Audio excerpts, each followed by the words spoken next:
Halo guys, selamat pagi. Hari ini hari Sabtu ya guys. Gimana weekend kalian? Ada tujuan kah? Pengen jalan-jalan mungkin sama orang tua, sama pacar? Atau ada kegiatan lain? Hari ini kita bakal ngebahas tag tree yang nggak gue rekomendasikan ya. Biasanya kan orang ngerekomendasiin buat ngegrinding tag tree ya. Nah, di sini gue bakal tidak merekomendasikan tag tree khususnya untuk para newbie ya, yang baru main, terus habis itu yang belum paham banget sama mechanical game ini. Karena yang kita tahu ya, kalau misalkan game ini tuh mechanicalnya tuh banyak banget, terus habis itu banyak hal-hal yang emang nggak di display di gamenya, terus banyak tactics yang emang nggak umum, nggak kayak misalkan lu lihat YouTube terus habis itu lu praktekin itu langsung lu bisa jago. Mostly lu harus takes time main game ini, dan rata-rata ya kayak let's say paling cepet tuh kayak 3 tahun lah. Balik ke tag tree-nya, kalau misalkan lu pernah lihat source gue tuh waktu itu sempat tidak merekomendasikan tag tree lainnya Spanyol, cruiser Spanyol ya. Nah yang kali ini gue bakal tidak merekomendasikan tag tree lainnya. Ada dua ya, yaitu di cruiser. Yang pertama adalah tag tree lainnya Yodo dan Zhao. Kenapa? Yuk kita bahas. Pertama, kenapa nggak gue rekomendasiin? Kita bahas di arah Yodonya aja dulu ya, karena Zhao menurut gue mendingan.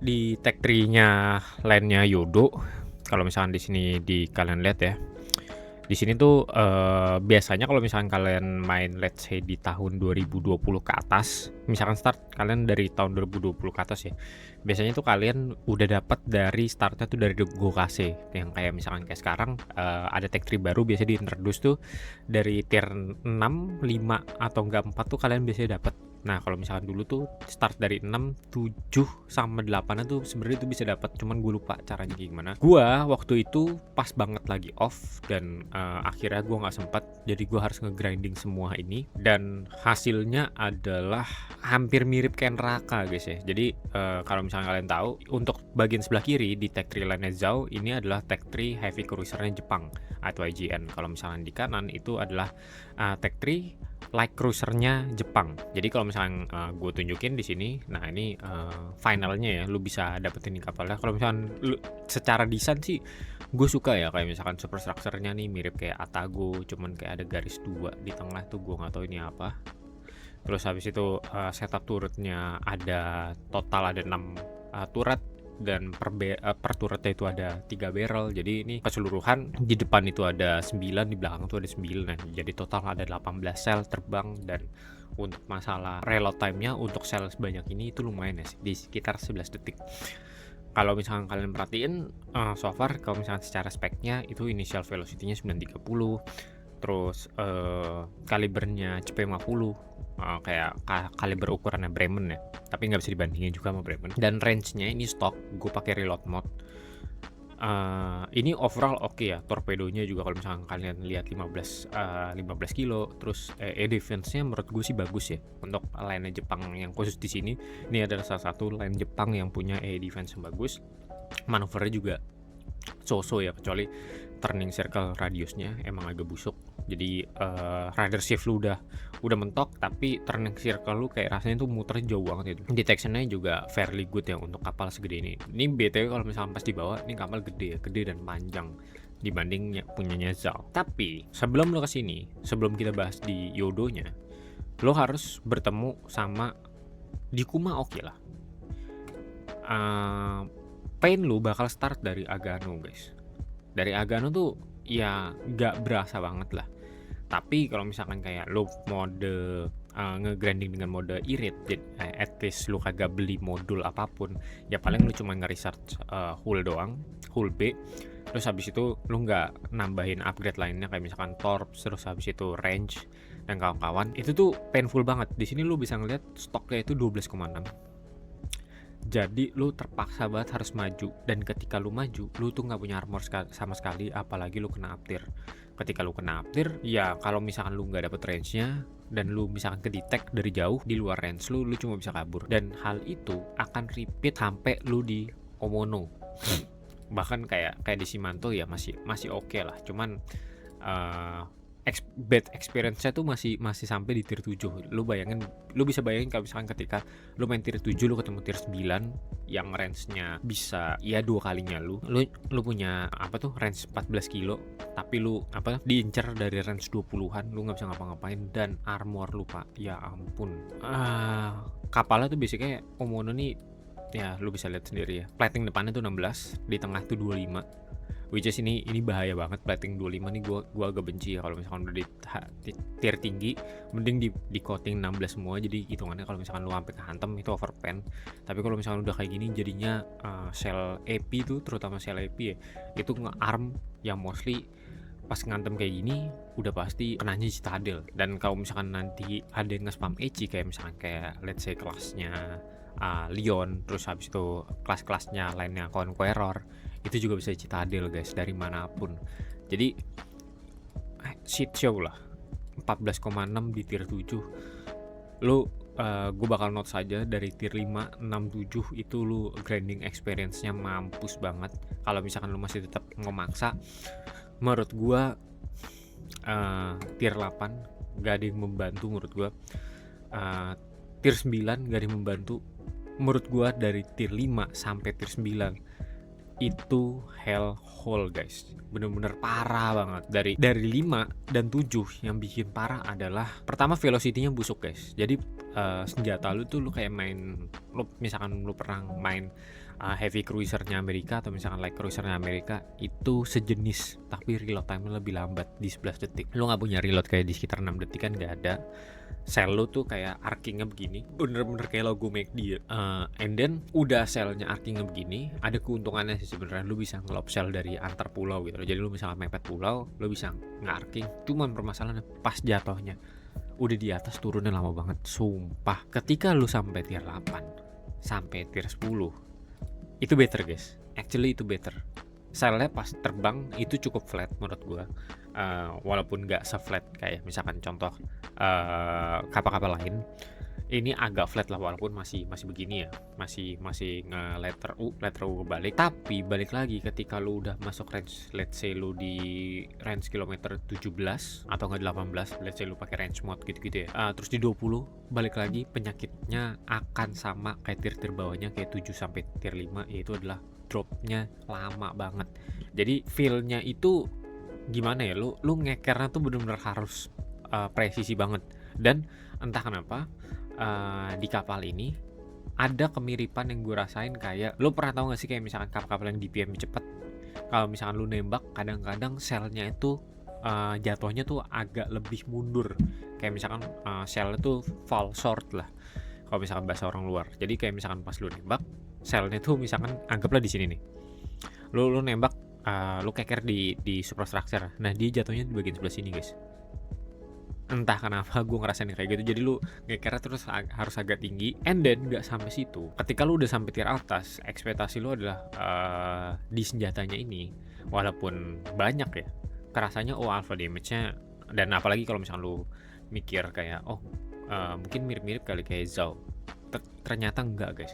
Kalau misalnya lu ngeliat speknya, di sini ada cek HE-nya, di situ maximum damage di 2850, causing fire-nya itu di 13%. Sebenarnya ini bagus ya untuk reload time segini dan banyaknya sel yang terbang. Tapi yang jadi poinnya adalah armor penetration capacity. Dan mungkin ada beberapa dari lu bakal ngomong kalau misalkan ya udah tambahin FHC aja bang, 6%, let's say di sekitar fire chance itu di 6% masih berasa kok.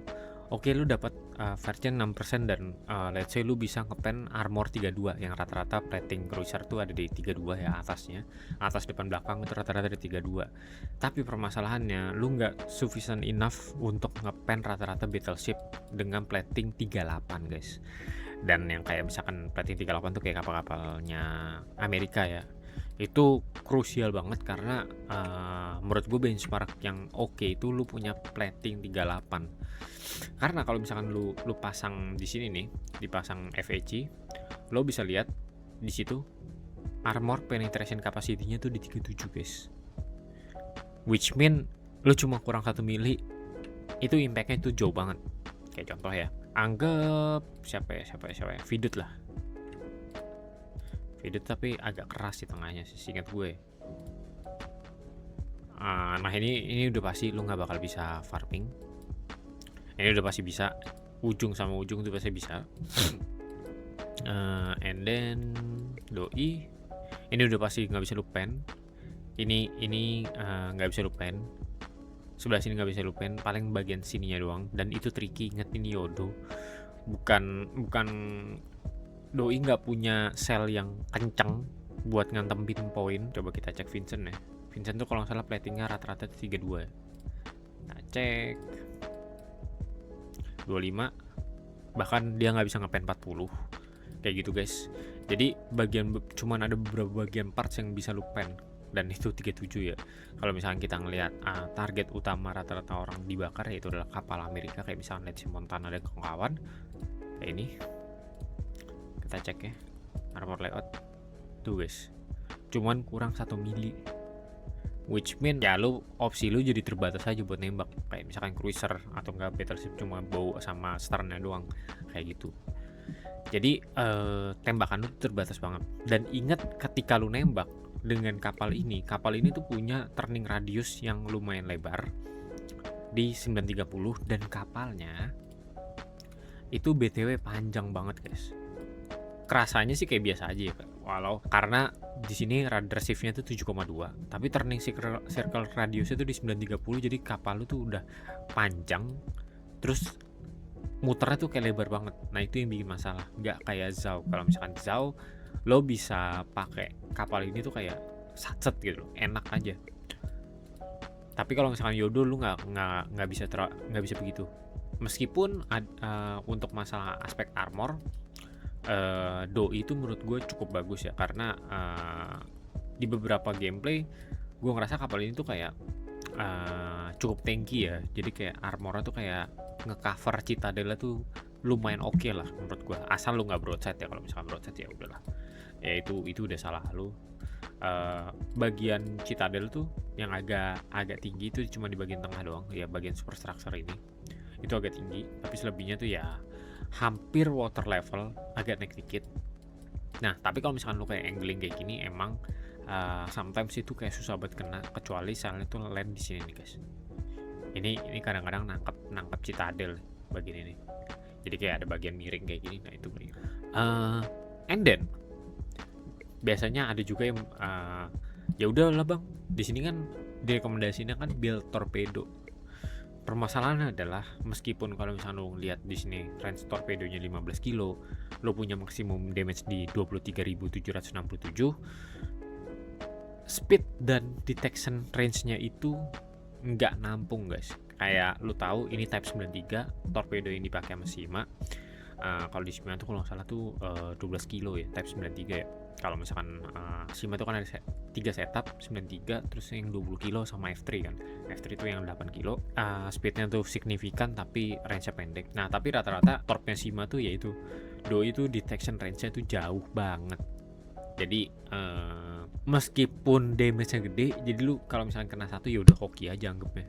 Selebihnya ya kalau misalkan lu bisa ngedelete musuh kalau misalkan dengan anggapan musuhnya tuh emang posisinya jelek aja gitu loh, jadi dia nggak sempat muter, torp lu tiba-tiba nyilang kayak gini. Nah itu mungkin bisa. Tapi kalau misalkan lu balik lagi ya udah spek torpedonya begitu, yang menang tuh kayak cuma damage sama range-nya doang.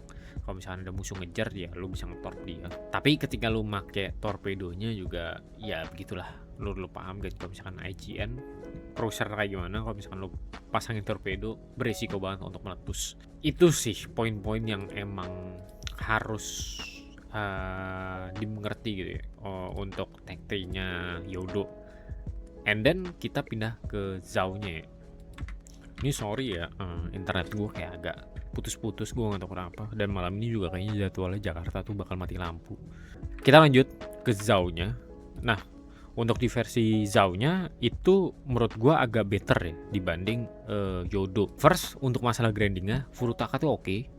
Aoba tuh menurut gue juga cukup oke. Miyoko oke. Mogami kalau misalkan lo bisa bersabar dan tahu positioning, menurut gue Mogami itu masih kapal yang oke. Ya paling busuknya tuh di Ibuki doang. Di Ibuki gue rekomendasiin buat lu skip aja gitu loh. Selebihnya ketika lu di Zhao itu kayak tech tree ini Kayak misalkan dari Futrotaka, Aoba, Miyoko, lu pas sampai di Ibuki tuh kayak semuanya tuh terbayar gitu. Cuman untuk lainnya Zhao ini, lo bakal ngerasa kapal ini tuh at the time tuh strong, tapi untuk sekarang tuh kayak ke power creep gitu loh. Ya entah karena armor, ya entah karena fire chance-nya jelek, untuk masalah handling, untuk masalah balistiknya ini jauh banget ya. Kayak misalkan masalah shell-nya, volley-nya tuh langit dan bumi dah kalau misalkan dibanding Zhao.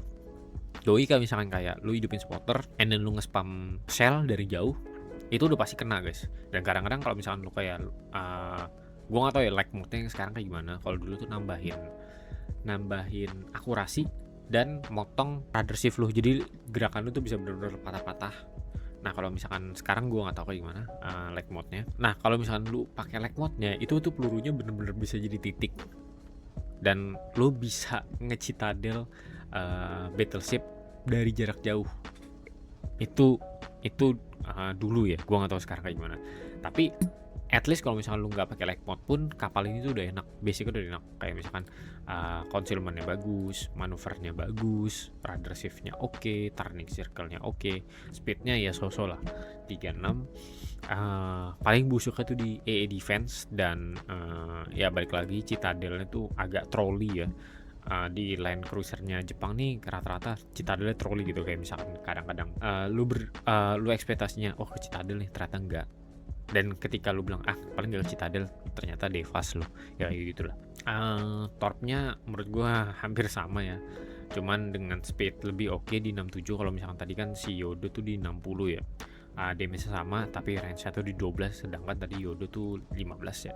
Untuk detection-nya tetap sama.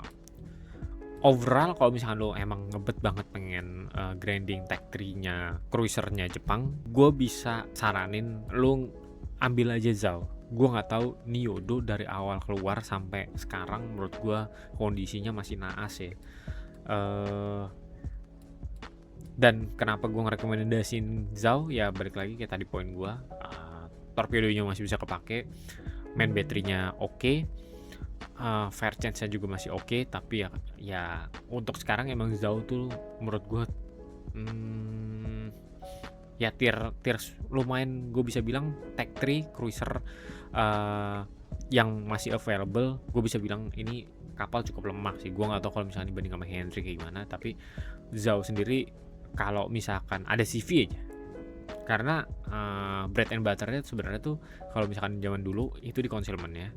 Jadi lu bisa ngedeket dan bahkan lu bisa nembak nggak kedetek kalau dulu tuh. Tapi sekarang udah nggak bisa, dan sekarang model CV sekarang kayak gitu. Jadi ya kalau misalkan ngeliat Zhao udah pasti kayak misalkan kalau gue jadi battleship, gue pasti ngentem dia duluan karena gampang banget meletusin dia. Overall sih kayak gitu sih guys. Jadi itu 2 tech 3 cruiser yang gak gue rekomendasiin. Yang pertama Zhao dan yang kedua itu Yodo. Dan yang harus kalian hindarin banget itu Yodo ya, dibanding kalian bom-bom waktu, bom-bom free XP. Better jangan di grinding dulu, karena ya sayang aja sih. Gue suka jujur, gue desainnya, di handlingnya, cara bawanya, feelnya tuh lumayan enak, dan balistiknya sebenarnya gue oke, kecuali pas dia udah ngedrop. Nah itu udah enggak banget sih. So itu aja guys, jangan lupa like, comment, dan subscribe, and I see you in the next episode. Bye bye.